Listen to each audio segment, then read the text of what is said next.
Gumaganda ang paligid kung bawat tao ay puno ng pag-ibig.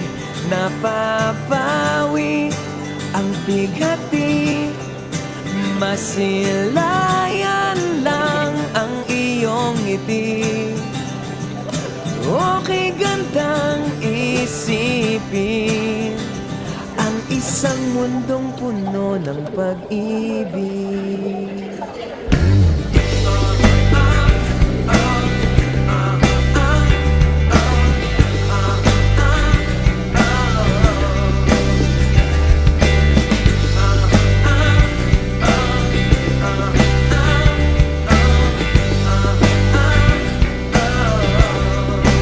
Parang isang bulaklak na kay ganda na inabot mo sa iyong sinisinta, ang iyong nilaan na pagmamahal.